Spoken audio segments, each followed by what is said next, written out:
Pessoal, beleza? Estou aqui para ajudar vocês no plano de estudo tutorado, volume 3, semana 1. O tema dessa semana é estrutura fundiária. Antes de começar o vídeo, é muito importante que vocês se inscrevam no canal Escola Online, ative as notificações e também, pessoal, aproveite e nos procure nas redes sociais. Eu sou o professor Galvão, professor de Geografia.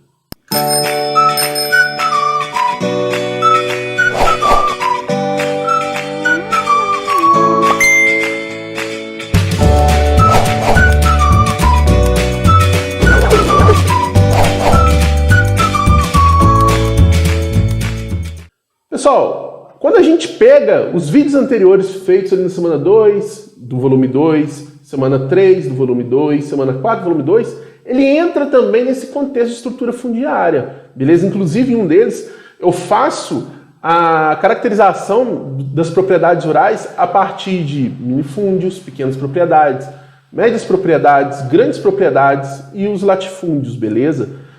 Dê uma olhada lá antes de começar, tranquilo?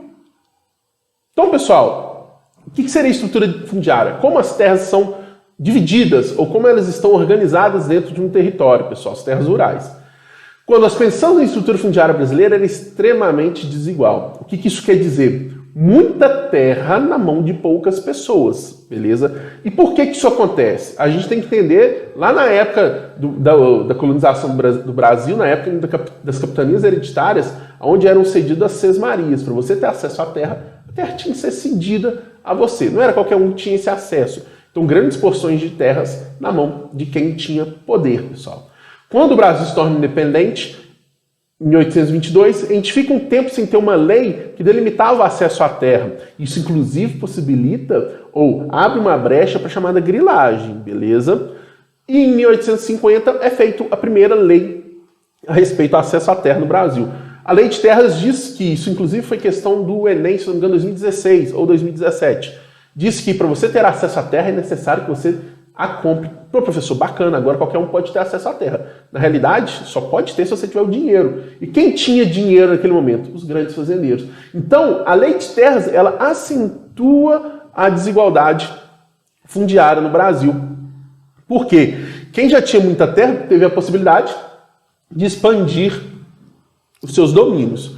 E até mesmo, pessoal, a modernização da agricultura no contexto, por exemplo, de Revolução Verde, aumenta essa desigualdade.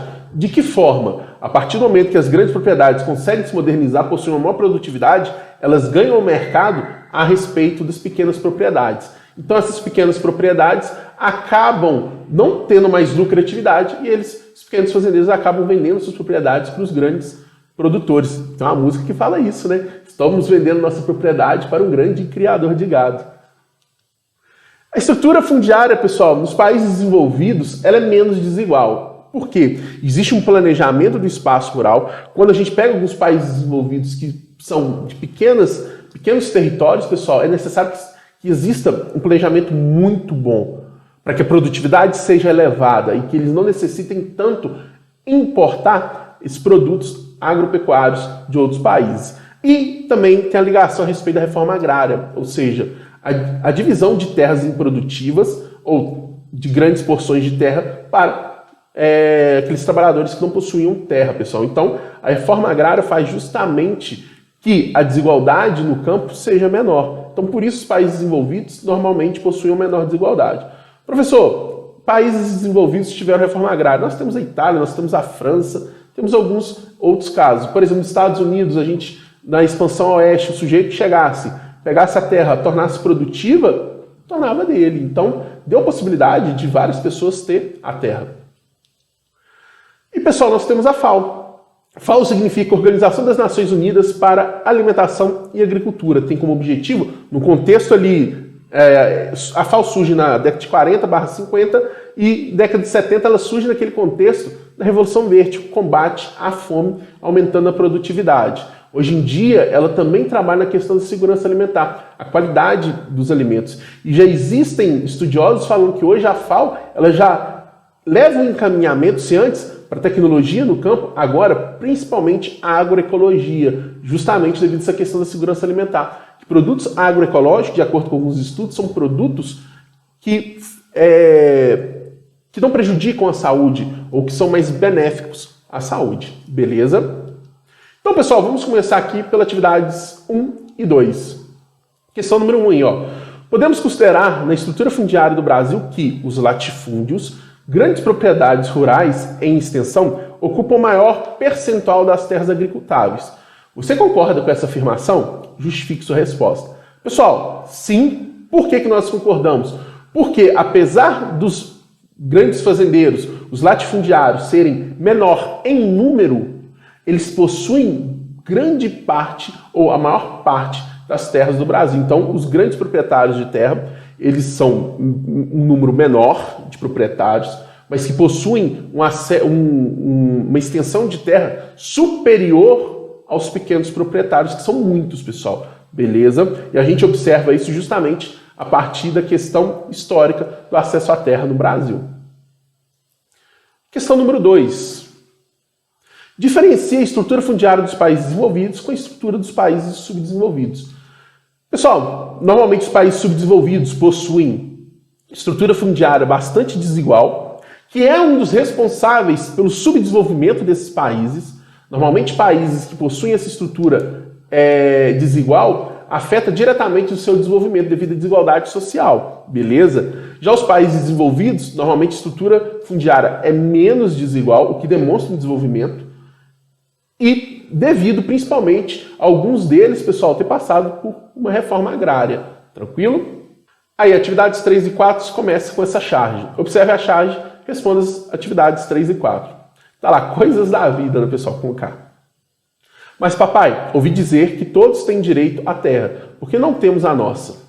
Tá lá, propriedades do senhor Todos da Silva. Aí tá lá, Silva avô, Silva bisavô, Silva júnior, Silva pai, Silva filho. Pessoal, isso daí a gente observa justamente uma charge extremamente igual em uma questão do volume 2.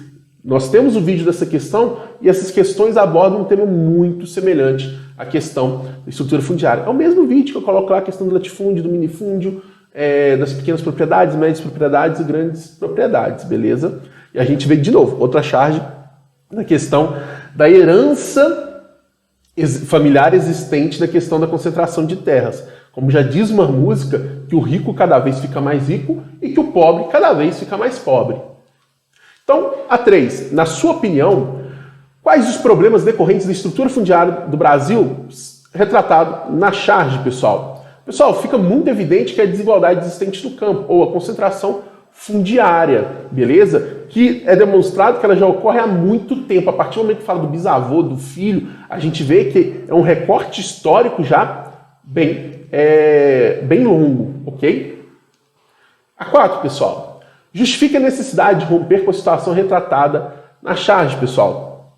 Pessoal, é essencial com que exista uma maior igualdade ao acesso à terra, justamente para fomentar o desenvolvimento de um país e você dá a oportunidade de todos terem o sustento, de ter uma vida digna, beleza?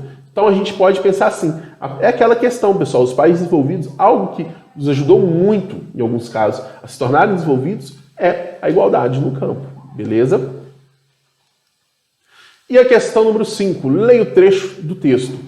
O estágio atual de desenvolvimento do Brasil, a FAO, atua como foco na promoção do diálogo e debate internacional para o intercâmbio de experiências e projetos, com enfoque especial na cooperação Sul-Sul. Explique o que é a FAO e qual a sua importância. Pessoal, então a FAO é a sigla que representa as Organizações das Nações Unidas para Alimentação e Agricultura e ela é extremamente importante porque ela tem como questão a erradicação da fome, ou o combate à fome, a questões ligadas à segurança alimentar, ou seja, se tem algum alimento prejudicial à saúde sendo produzido em massa em algum país, a FAO que vai interferir. A ONU, no geral, pessoal, a FAO é um órgão ligado à ONU. A ONU, de forma geral, pessoal, ela abrange justamente essas questões globais, sejam guerras, sejam questões de crises econômicas, crises políticas, e até mesmo crises sociais. E interfere de forma direta. Não interfere apenas enviando coisas, mas interfere às vezes dando suporte, coisas do tipo, beleza? Então, esse seria o grande objetivo da FAO. Pessoal, essa semana eu posso dizer que o PET foi bem tranquilo. Eu considero esse PET bem tranquilo mesmo, curto, fácil, de tranquila interpretação, beleza? Pessoal, um forte abraço para vocês, então, e até a próxima. Valeu!